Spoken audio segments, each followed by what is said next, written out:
इस्लामाबाद में मौसम अच्छा है, खुशगवार है। गो इस खुशगवार मौसम में भी अगर लाख 1.5 लाख लोग बाहर पड़े हों और बैठे हों और उस वक्त भी खासी उनके लिए मुश्किलात पैदा हो जाती हैं, क्योंकि वो सोएंगे कहाँ, खुश्क ज़मीन नहीं होगी जहाँ पे वो बैठ सकेंगे। खाना खाना बारिश में इटसेल्फ एक बहुत मुश्किल चीज़ होती है। वॉशरूम्स का बंदोबस्त यहाँ पे नहीं है, जो एक इंसानी बुनियादी ज़रूरत है जिसके बगैर इंसान सर्वाइव नहीं कर सकता।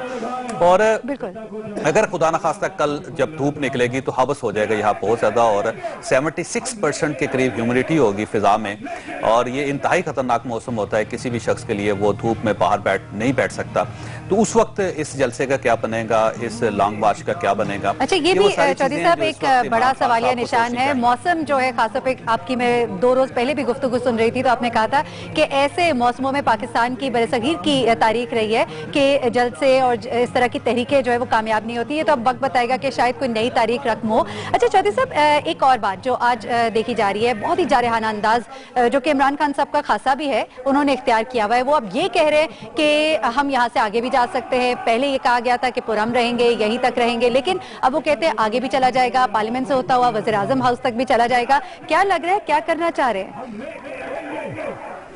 देखिए, आगे इमरान खान साहब नहीं जा सकेंगे। जहां पे इनका जलसा है या जिस वक्त यहाँ जिस जगह ये बैठे हुए, अगर आप उसकी सिर्फ जोग्राफियाई सूरत हाल को देखें तो बड़ी दिलचस्प सूरत हाल है। इनके एक तरफ ISI का हेडक्वार्टर है और वो ज़ाहिर पाकिस्तान की बहुत बड़ी ऑर्गेनाइजेशन है, और इमरान खान साहब या इनके वर्कर्स जो होंगे उसके ऊपर हमलावर होने की या वहां से गुजरने की जरूरत नहीं कर सकेंगे। और दूसरी जानिब बैक पे डिप्लोमेटिक इनक्लेव है जिसकी प्रोटेक्शन हुकूमत पाकिस्तान की, रियासत पाकिस्तान की जिम्मेदारी है। इनके वर्कर उस साइड पे भी नहीं जा सकेंगे क्योंकि वहां पे चौधरी निसार साहब ने एक रेड लाइन लगाई हुई जिसके पीछे 10,000 पुलिस एहलकार यहाँ पे खड़े हैं, और उन्होंने वाजे तौर पे इनको बता दिया था, सैफुर रहमान नियाजी साहब को, जो यहाँ पे इनके जलसे के ऑर्गेनाइजर हैं, कि इस रेड लाइन को जो शख्स क्रॉस करेगा सबसे पहले आंसू गैस चलाई जाएगी, उसके बाद रबर की गोलियां चलाई जाएंगी, और अगर फिर भी मॉब कंट्रोल नहीं होता तो गोली मारने का ऑर्डर पहले से हम दे चुके हैं। ये भी हो सकता है, और इनके लोगों ने लिख कर दिया हुआ है कि रेड लाइन कोई शख्स क्रॉस नहीं करेगा। तो फिर वो ऐसी बात क्यों कर रहे हैं बार-बार चौधरी साहब? इस तरह की फिर बात क्यों कर रहे हैं जब लिख कर भी दे दिया, कह भी दिया? मेरा ख्याल है वो अपने जो वर्कर्स हैं उनके अंदर जोश पैदा करने के लिए ये बात कर रहे हैं। देखिए, इमरान खान साहब की गुफ्तगू शुरू से यही है कि मैं इस्तीफा लेके जाऊंगा, बादशाहत खत्म होगी, बादशाहत के खात्मे के बगैर मैं वापस नहीं जा सकूंगा। लेकिन ये बादशाहत उस वक्त तक खत्म नहीं होगी जब तक हुकूमत की तरफ से लचक का मुजाहरा नहीं किया जाता। और मेरी जाती इतलात के मुताबिक हुकूमत ने फैसला किया है कि वो इनके साथ नेगोशिएशन नहीं करेंगी। सिर्फ एक शख्स हैं चौधरी निसार साहब जो इनके साथ। जी चौधरी साहब, इस वक्त इमरान खान खिताब कर रहे हैं, जरा उस तरफ भी चलते हैं, इस बात को यहीं से कंटिन्यू करते हैं। कल जब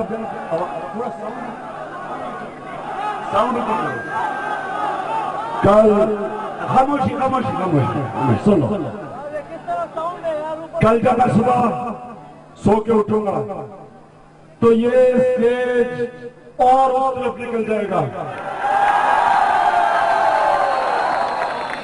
और जी चौधरी साहब, इमरान खान कह रहे हैं कि कल जब मैं सोकर उठूंगा तो स्टेज और पीछे की तरफ चला जाएगा। चलिए, ये तो बहुत सी बातें, अभी बहुत सी और भी गुफ्तगू होगी, साथ साथ हम शामिल करेंगे। अच्छा चौधरी निसार का आपने जिक्र किया, आपने कहा कि उन्होंने कहा ये रेड जोन जो है, ये रेड लाइन है, इसे अबूर नहीं करने देंगे, और दूसरी तरफ इमरान खान उन्हें बार बार दावत दे रहे हैं, बड़ी दोस्ताना सी दावत है, बादशाह छोड़ दे, हमारे साथ आ जाए। ये क्या सिलसिला है? चौधरी निसार साहब जो है इमरान खान साहब के 35 साल से दोस्त हैं और बड़े ही करीबी दोस्त हैं। वो पाकिस्तान मुस्लिम लीग नून में होने के बावजूद इमरान खान साहब के बारे में सॉफ्ट कॉर्नर रखते हैं, और इमरान खान साहब उनके बारे में बहुत सॉफ्ट कॉर्नर रखते हैं। और इमरान खान साहब मुसलसल चौधरी निसार साहब को दावत दे रहे हैं कि वो PTI में शामिल हो जाएं, बल्कि उन्होंने ये भी दावत दी कि आप सबॉर्डिनेट नहीं होंगे मेरे, आपको चेयरपर्सन होंगे मेरे साथ इस पार्टी के। और उन्होंने बार बार चौधरी निसार साहब से कहा कि आप हमारे साथ शमूलियत अख्तियार करें, लेकिन चौधरी निसार का ये कहना है कि मैं 30 साल से एक पार्टी में हूं, मैं इस पार्टी को नहीं छोड़ सकता, लेकिन मैं आपका वेल विशर भी हूं।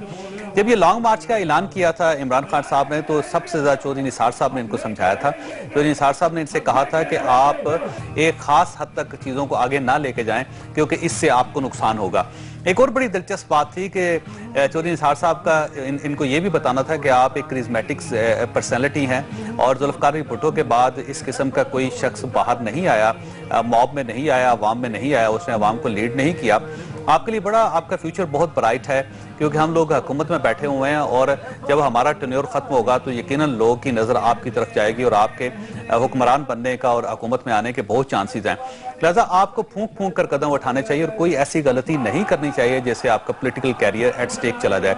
और वो चौधरी निसार साहब जो हैं, क्योंकि मैं उनसे खुद तो तस्दीक नहीं कर सका चौधरी निसार साहब से, लेकिन ये पीटीआई के लोगों ने मुझे बताया कि चौधरी निसार साहब के साथ जब इमरान खान साहब के डायलॉग होते थे तो चौधरी निसार साहब इनको ये कहते थे। चौधरी निसार साहब ने इनको ये भी बताया कि इमरान खान साहब अगर आप इस किस्म की गलती करेंगे तो आपको नुकसान बहुत होगा और ये नुकसान जो होगा आपकी सियासी साख को नुकसान पहुंचाएगा। और वो बार बार इनको कहते रहे कि आपने ठीक है ये ऐलान किया है कि मैं इस्तीफा लेने के बगैर नहीं जाऊंगा, तो निगोशिएशन के टेबल पर बैठे। 2 मौके दिए गवर्नमेंट ने इनको। पहला जब मियां शहबाज शरीफ साहब ने हमारे ही इंटरव्यू में कहा था कि मैं इमरान खान के पास जाने के लिए तैयार हूं, उस वक्त बड़ा सुनहरी मौका था कि इमरान खान साहब अपने दरवाजे खोल देते, निगोशिएशन होती और उसका ही कोई ना कोई नतीजा निकलता। दूसरा, जब वजीर आज़म ने एक सुप्रीम कोर्ट का 3 रुकनी बेंच बनाने का, एक कमीशन बनाने का ऐलान किया, तो उस वक्त भी इमरान खान साहब के पास जो लोग हमारे मुल्क का पैसा लूट कर वापस ले गए हैं, जब आप लोग हुकूमत में आएंगे तो क्या आप आज कसम खाते हैं कि एक एक पाई वापस लाएंगे?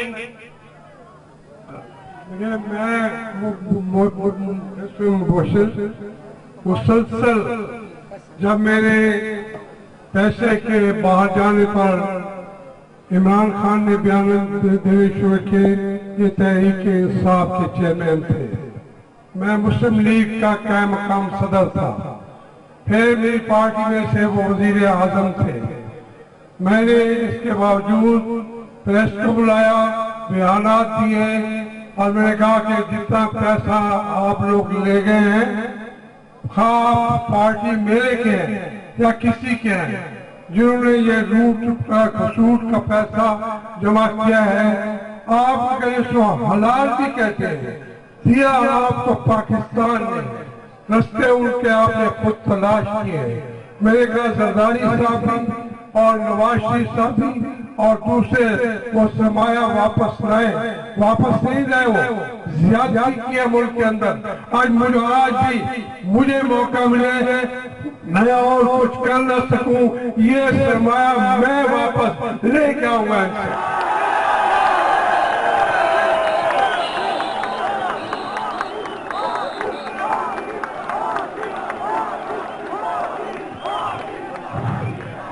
मुझे ये बताया जाता है कि ये मुल्क चल नहीं सकता, हमारे पास वसाइल नहीं है। असद उमर है यहाँ पे, कॉर्पोरेट सेक्टर के हैं। असद उमर साहब मुझे ये बताएं, आप तो हिला रहे हैं, आप तो हिला रहे हैं,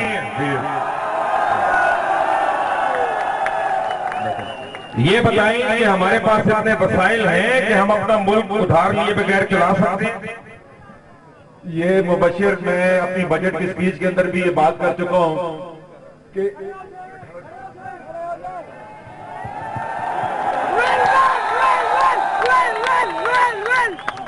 ये हमें बताते हैं कि हमने आपके ऊपर 78% बिजली की कीमत इसलिए बढ़ा दी कि हमारे पास वसाइल नहीं है।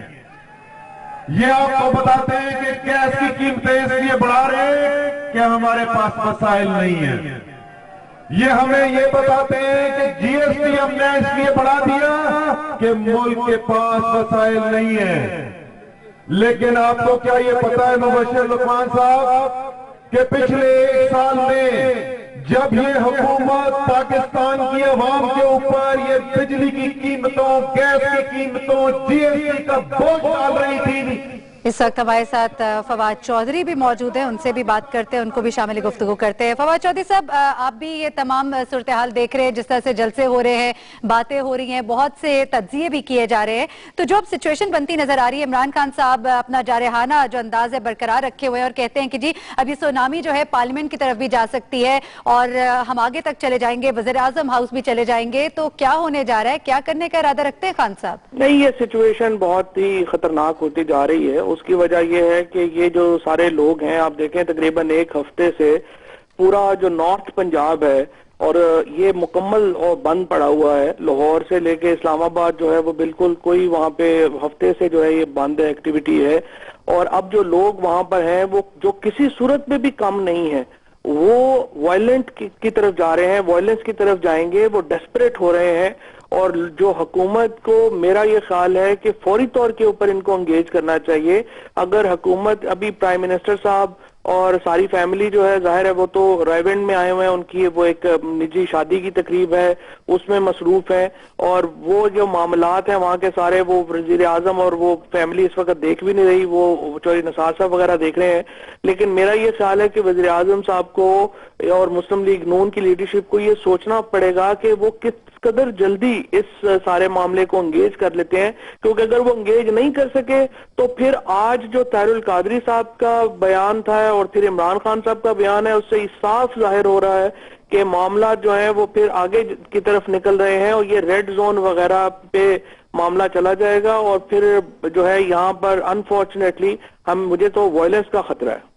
अच्छा फवाद चौधरी, आपने कहा कि कोई पार्लिमानी वफ्द या कोई मतलब इन्हें एंगेज करना चाहिए लोगों को, लेकिन अभी जब हमारी जावेद चौधरी साहब से बात हो रही थी तो उन्होंने कहा कि जो उनकी इत्तलात है उनके मुताबिक कोई भी शायद पार्लिमानी वफ्द या इस तरह का कोई भी वफ्द नहीं भेजा जाएगा जो इनसे कोई गुफ्तगू करे। तो फिर अगर इस तरह की कोई भी सिचुएशन क्रिएट नहीं होती, आपने कहा रेड लाइन भी अबूर हो सकती है और भी बहुत कुछ हो सकता है, तो ये तो काफी गंभीर सूरत हाल हो जाएगी ना। देखिए, बात यह है कि ये जो सिचुएशन पैदा हुई है ना, ये भी हुकूमती एरोगेंस की वजह से पैदा हुई। आपको याद होगा कि जब ये मसला ज़रब हिज़ब ऑपरेशन लॉन्च हुआ था तो इमरान खान साहब ने अपना भावलपुर का जलसा मनसूख कर दिया था। ताहिरुल कादरी साहब लॉन्ग मार्च को रिव्यू कर रहे थे, वो पाकिस्तान वापसी को जो है वो डिले कर रहे थे।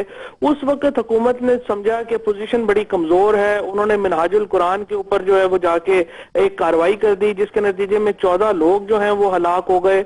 और वहां से ये सारी मूवमेंट जो है वो इतनी ज्यादा ऊपर चढ़ी और अब ये हालात हो गए हैं कि पूरा जो नॉर्थ पंजाब है, पूरा जो इस्लामाबाद है, वो हमारा जो कैपिटल है, वो एक हफ्ते से बिल्कुल जो है वो बंद पड़ा हुआ है। सारे टेलीविजन चैनल्स, पूरी दुनिया के कैमरे इस वक्त सिर्फ जो है वो इस हजूम को दिखा रहे हैं। और ये मामला अगर हुकूमत एरोगेंस के ऊपर ही रहती है तो मुझे तो लगता है कि यह मामला फिर हाथ से निकल जाएगा। सही। अच्छा, और अगर आपने गुफ्तगू अभी लेटेस्ट सुनी है इमरान खान साहब की, तो वो बार बार चौधरी निसार को दावत दे रहे हैं कि आप भी शामिल हो जाएं हमारे साथ। चौधरी साहब कहते हैं चूंकि उनके देरीना दोस्त हैं तो इस वजह से उनको कह रहे हैं, लेकिन अलल ऐलान बार बार इस बात का कहना, क्या ये किसी तरफ इंडिकेट तो नहीं कर रहा? देखिए, चौधरी साहब से उनके जैसे ये परवेज खट्टक, इमरान खान और चौधरी निसार साहब जो हैं ये पुराने दोस्त हैं बचपन से। दरमियान में आपको पता है तलखी भी बड़ी हो गई थी और बाद में अब जो है वो सुलह भी हो गई है। चौधरी निसार साहब बड़े रेगुलर विजिटर हैं बनी गाला के। और फिर पिछले दिनों आपको पता है कि चौधरी निसार साहब की और नवाज शरीफ साहब की भी आपस में कुछ तलखियां हो गई थी और चौधरी निसार साहब जो है वो PMLN से रूठे थे। फिर प्राइम मिनिस्टर साहब ने और शहबाज शरीफ साहब ने बुला के जो है वो उनको राजी किया और उसके बाद से चौधरी निसार साहब जो है वो काफी एक जो है वो कह लें कि पुल की हैसियत रखते थे दोनों पार्टीज में।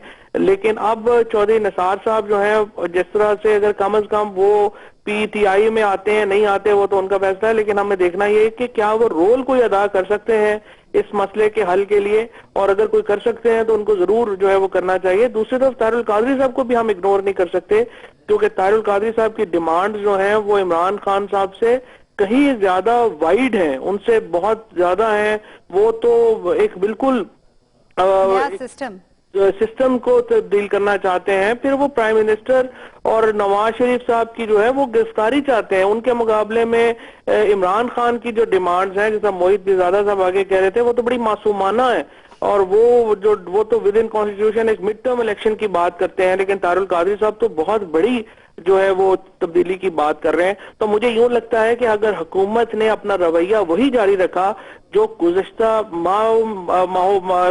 साल में और माह में रहा है, तो फिर जो है ये प्रॉब्लम सॉल्व नहीं होगी, ये बढ़ेगी।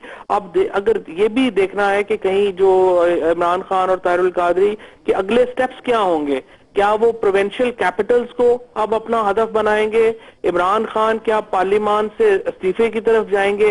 ये वो स्टेप्स हैं जिनकी तरफ हम देखते हैं कि इमरान खान और ताहिरुल कादरी क्या स्टेप्स लेते हैं और फिर हुकूमत की बार्गेनिंग पोजीशन और कमजोर होगी।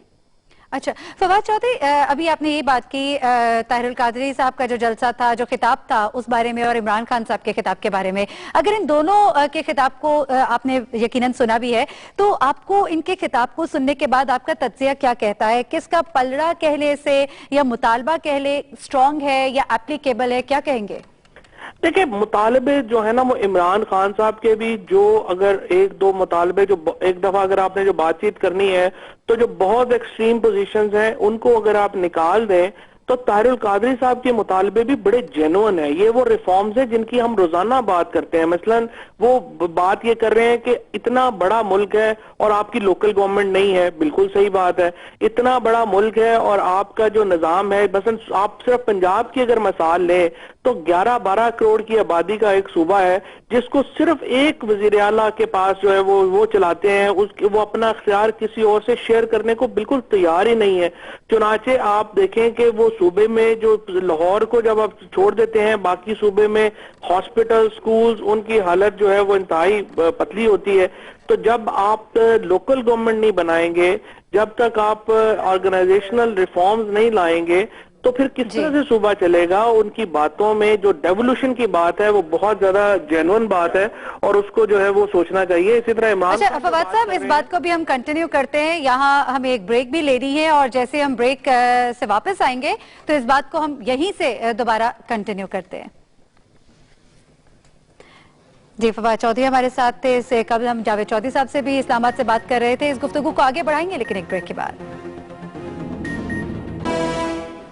जी, एक बार फिर आपको खुशामदीद कहेंगे। लाहौर स्टूडियो में इस वक्त मेरे साथ लाइन पर मौजूद है फवाद चौधरी और इस्लामाबाद से हमारे साथ है जावेद चौधरी साहब भी। फवाद चौधरी साहब, ब्रेक पर जाने से पहले आपसे बात कर रहे थे और बात कुछ इस तरह से थी कि इमरान खान साहब और डॉक्टर ताहिरुल कादरी, इनके जलसे के हवाले से, इनके मुतालबात के हवाले से आपने कहा कि बहुत ही मासूमाना सी जो मुतालबात हैं वो है इमरान खान साहब की, और डॉक्टर ताहिरुल कादरी साहब की मुतालबात किस तरह के हैं?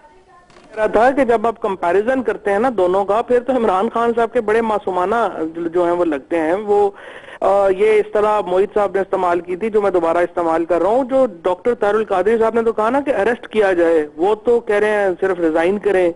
और इसी तरह से जो पार्लियामेंट के ऊपर बात की या प्रेसिडेंशियल फॉर्म ऑफ, वो ये एक कंपैरिजन जो है वो हम कर रहे थे। लेकिन मैं ये कह रहा था कि लेकिन अगर उसको रियलिटी में देखा जाए तो ताहिरुल कादरी बुनियादी तौर के ऊपर डेवोल्यूशन ऑफ पावर की बात कर रहे हैं, जो बिल्कुल सही बात है। इसमें जो बुनियादी रिफॉर्म्स में जो डेवोल्यूशन है उसके बगैर तो मुल्क चल ही नहीं सकता। इसी तरह इमरान खान जो है वो इलेक्टोरल रिफॉर्म्स की और उसमें जो बात करते हैं वो बिल्कुल सही है।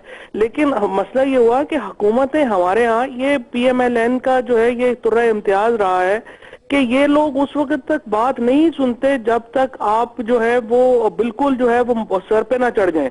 अगर आप हुकूमतें जो हैं वो ये कॉन्फ्लिक्ट रेजोल्यूशन में जाएं, और जब ये मुतालबात शुरू हुए थे उस वक्त ही सीरियसली उनको करते और एंगेज करते। जो हुकूमत 32 डायरेक्टली इलेक्टेड MNAs की अपोजिशन को कंट्रोल नहीं कर सके, उनको एंगेज ना कर सके, तो मुझे आप बताएं वो उनकी सियासत को हम क्या कहें कि वो उनकी बड़ी जबरदस्त सियासत है। जाहिर है उन्होंने एक फेल्ड सियासत की है जिसकी वजह से आज इस्लामाबाद बंद पड़ा हुआ है। पूरी की पूरा जो नॉर्थ पंजाब है उसमें जो है वो मामला बंद हुए हैं। तो हुकूमत ही की जिम्मेदारी है ना। अपोजिशन जो है उसको तो ज्यादा से ज्यादा हम ये कह सकते हैं कि वो इंतजार कर लें जी और 4 साल। लेकिन जो सियासत कर रहे होते हैं उन्होंने भी तो अपनी सियासत करनी होती है। ये गवर्नमेंट्स के काम होते हैं एंगेज करना। तो फवाद, आपको लग रहा है कि इमरान खान साहब ने जो बात कही कि सुबह जो है स्टेज और पीछे चला जाएगा? देखिए, अगर तो गवर्नमेंट ने एंगेज नहीं किया तो ये तो हम वायलेंस की तरफ जा रहे हैं सीधे सीधे। ये और कोई इस गलत फहमी में किसी को नहीं रहना चाहिए कि ये नंबर कम है वायलेंस के लिए। ये बहुत बड़ा नंबर है वायलेंस के लिए। कोई इसको कंट्रोल नहीं कर सकेगा, कोई फौज, कोई पुलिस इसको कंट्रोल नहीं कर सकेगी। इसको आपने एंगेज नहीं किया तो ये सीधा सीधा इस्लामाबाद में जो है वो फड्डा होगा और ठीक ठाक फड्डा होगा। जावेद चौधरी साहब, आप भी बात सुन रहे हैं फवाद चौधरी साहब की, और वो कह रहे हैं संगीन सूरत हाल है, लोगों को एंगेज करने की जरूरत है। कोई वक्त नहीं भेजा जाता तो फिर हालात काफी संगीन हो जाएंगे। आप मुत्तफिक हैं इससे?